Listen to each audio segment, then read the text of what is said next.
네, 안녕하십니까. 더불어민주당 검찰독재대책위원회 안귀령 위원입니다. 지난 15일 이재명 대표에 대한 공직선거법 사건 1심 선고가 있었습니다. 징역 1년에 집행유예 2년이 내려졌고요. 관련해서 더불어민주당 검찰독재대책위원회의 입장 발표가 있겠습니다. 먼저 참석하신 분들 소개해드리겠습니다. 한준호 위원장님 참석하셨습니다. 박균택 위원님 참석하셨습니다. 김남희 위원님 참석하셨습니다. 김동아 위원님 참석하셨습니다. 김문수 위원님 참석하셨습니다. 이용우 위원님 참석하셨습니다. 네, 이어서 기자회견문 낭독이 있겠습니다.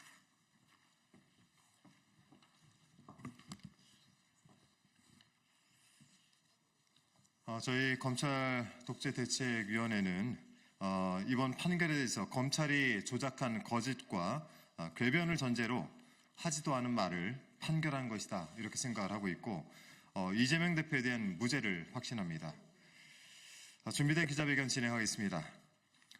서울중앙지법 형사합의 34부 한성진 부장판사, 주심 이학인 판사, 배석의 박명 판사. 34부는 15일 이재명 대표의 공직선거법 사건에 대해 징역 1년에 집행유예 2년을 선고했습니다. 윤석열 정치검찰은 사건 조작과 억지 기소를 통해서 이재명 대표에 대한 사법살인을 시도했고, 재판부는 재판 과정에 밝혀진 진실은 외면한 채 검찰이 왜곡 날조한 기소 내용에 의존한 정치 판결을 했습니다. 도저히 납득할 수가 없습니다. 첫째, 이재명 대표가 국민의힘 의원의 사진 조작에 관해 설명을 했을 뿐인데 검찰의 궤변을 전제로 잘못된 판결을 했다라는 말씀을 좀 드리겠습니다. 재판부는 이재명 대표가 해외 출장 기간 중 김문기와 골프를 치지 않았다는 것이 허위 사실이라고 판단을 했습니다. 그런데 이재명 대표는 김문기와 골프를 쳤다 안 쳤다 이 이야기를 한 적이 없습니다. 이재명 대표는 채널 A방송 이재명의 프로포즈 청년과의 대화에 출연해서 국민의힘 박수영 의원이 올린 사진이 조작된 것이라는 사실을 확인해 준 것뿐입니다. 2021년 12월 국민의힘 박수영 의원은 이재명 대표를 포함해 10명이 찍힌 단체 사진에서 4명 부분만 도려내 마치 4명이 골프를 친 것처럼 조작한 사진을 본인의 SNS 계정에 올려 여론몰이를 했습니다. 이에 이재명 대표는 이를 설명한 것인데, 재판부는 검찰의 왜곡된 주장을 그대로 인정하면서 이재명 대표가 해외 출장 기간 중에 김문기와 골프를 치지 않았다는 것이라고 판단을 하였습니다. 해당 발언을 있는 그대로 판단하지 않고 경위나 목적 등을 제멋대로 추측해 이재명 대표가 하지도 않은 발언을 거짓이라고 자의적으로 판단한 것으로, 이는 정치 검찰이 정치권과 야합한 결과를 재판부가 동조한 꼴입니다.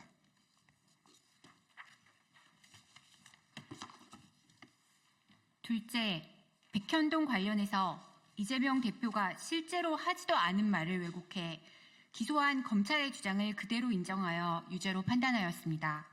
심각한 오판입니다. 이재명 대표가 경기도지사 시절인 2021년 10월 국회 국정감사장에 증인으로 출석하여 했던 발언을 허위사실이라고 판단했는데, 이 역시 검찰이 이재명 대표 발언을 악의적으로 편집하고 왜곡한 것을 그대로 인정한 것입니다. 즉, 이재명 대표가 실제 하지도 않은 말을 만들어서 유죄로 판단해버린 셈입니다. 재판부는 의무조항에 근거한 국토부의 요구에 따라 어쩔 수 없이 한 것이 아니라 스스로 검토하여 변경한 것이고, 의무조항을 근거하여 용도 변경을 해주지 않을 경우 직무유기를 문제 삼겠다고 협박당하였다고 볼 수 없다고 판단했습니다. 그런데 자세히 살펴보면 이명박 박근혜 정부 당시 공공기관이 지방이전과 공공기관이 떠난 부지의 용도 변경 매각은 국가 시책이었습니다. 성남시에는 이전 대상 공공기관이 5개나 있었는데, 성남시장으로 재직했던 이재명 대표는 이와 관련한 상황을 국정감사장에서 국회의원들의 질문에 일문일답하며 즉흥적으로 설명합니다. 이재명 대표가 식품연구원 등 5개 공공기관 부지에 대하여 혁신도시법상 의무조항과 이에 근거해 직무유기 등을 문제 삼겠다는 국토부의 협박이 있었는데, 성남시는 조금만 반영해주겠다는 방침으로 기자회견까지 했고, 그 결과 5개 공공기관 부지의 매각이 몇 년간 안 되고 있었다는 취지로 발언하면서 정작 백현동은 마지막에 언급합니다.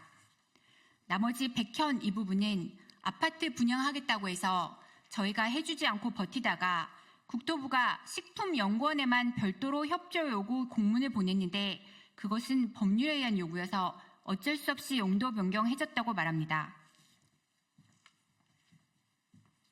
그런데 이번 판결은 검찰이 중간 발언을 쏙 빼먹고 짜깁기해 기소한 것을 그대로 인용하여 판단했습니다.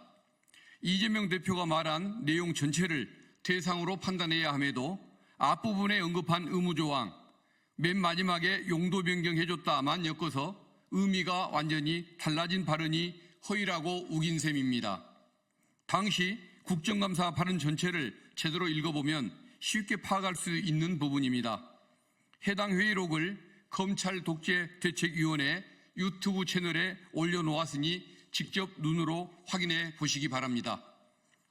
그리고 당시 2013년 3월 22일 SBS 방송을 보더라도 당시 지방으로 본사를 옮기는 공기업이 가장 밀집해 있는 곳이 바로 성남 지역인데 성남시는 공기업이 이전하는 자리에 대기업 본사나 연구개발센터를 유치한다는 계획이었다.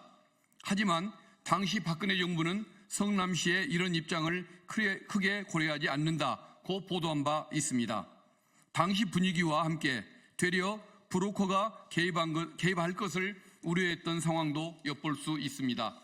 이렇듯 중앙부처와 성남시 사이에는 공공기관 이전을 둘러싸고 갈등이 심했었습니다. 이재명 당시 성남시장은 성남시의 베드타운화를 막고 자족도시로 만들고자 많은 노력을 하였습니다. 이에 성남시는 공공기관이 이전한 부지도 주거용이 아닌 업무용이나 상업용지로 활용할 계획을 가지고 있었으나 국토부와 식품연구원은 주거용으로 강력히 요구하고 있어 갈등이 발생하였던 것입니다. 국책사업이라 협조를 전혀 안 할 수가 없어 성남시에 조금이나마 도움이 되는 방향을 모색 부득이하게 준주거지역으로 절충하게 된 것입니다. 이런 상황은 여러 객관적 자료에서 확인되며 이재명 대표가 2021년 국정감사에서 했던 발언과도 일치합니다.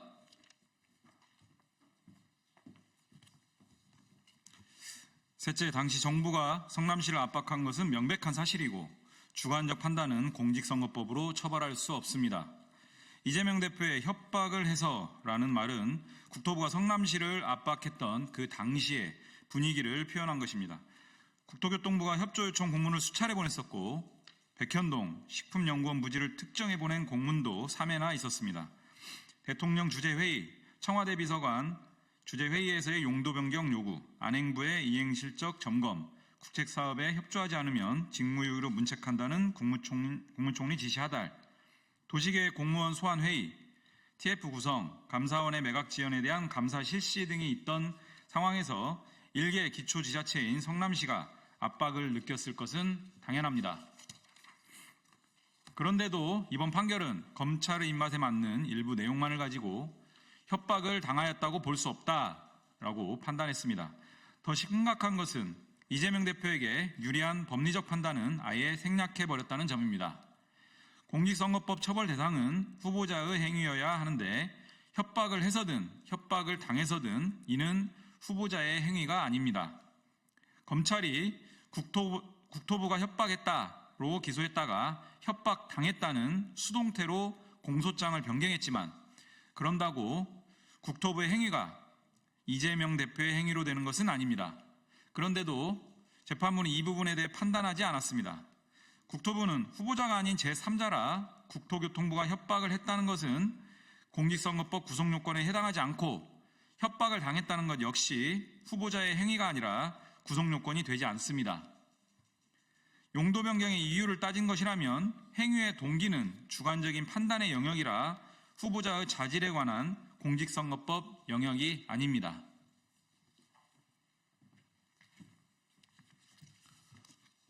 이번 판결은 대법원 판결과 헌법재판소의 결정에도 정면으로 배치되는 판결입니다. 1심 재판부는 표현이 선거인에게 주는 전체적인 인상을 기준으로 판단하여야 한다는 법리를 들었습니다. 그러나 이 대법원 판례의 취지는 말한 내용 그대로 인정해야지 그 말을 한 주관적 사정이나 목적을 함부로 추측해서 그 의미를 확장해서 가는 것은 금지된다는 것입니다. 이는 1심 재판부가 짜맞춰진 결론을 위해 판례에서조차 필요한 부분만 취사 선택해 해석, 왜곡된 판단을 한 것입니다. 또한 헌법재판소는 해당 공직선거법 조항의 행위는 후보자의 자질, 능력과 관련된 것으로 한정된다는 결정을 한 바 있는데 이번 판결에서 이재명 대표를 유죄로 판단한 부분은 모두 이에 해당한다고 볼 수밖에 없습니다.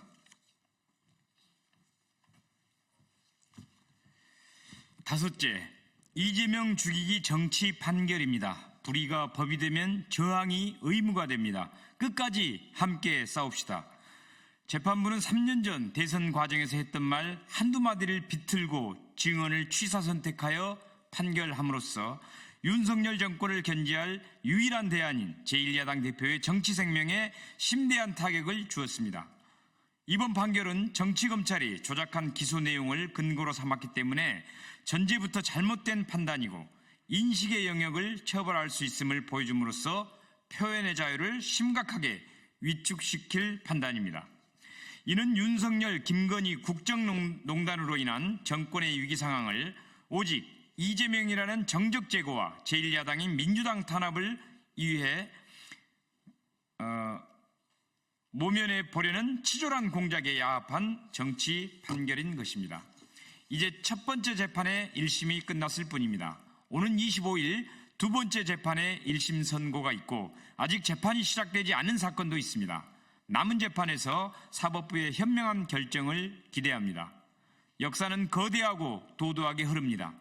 오늘은 역사의 한 조각일 뿐입니다. 지금은 잠시 거꾸로 가는 것 같아도 역사는 항상 전진했음을 우리는 압니다. 불의가 법이 되면 저항이 의무가 됩니다. 우리는 이재명 대표를 중심으로 흔들림 없이 싸워 나갈 것입니다. 안개가 걷히면 반드시 실상이 드러난다는 사실을 잊지 맙시다. 앞으로 가야 할 길이 아무리 길고 고단하더라도 국민만 바라보며 인권과 민주주의를 위한 투쟁에 끝까지 함께합시다. 사필 규정할 것입니다. 2024년 11월 17일 더불어민주당 검찰독재 대책위원회. 네, 기자회견 중에 저희가 정정을 해야 될 부분이 하나 있어서 말씀 좀 드리겠습니다.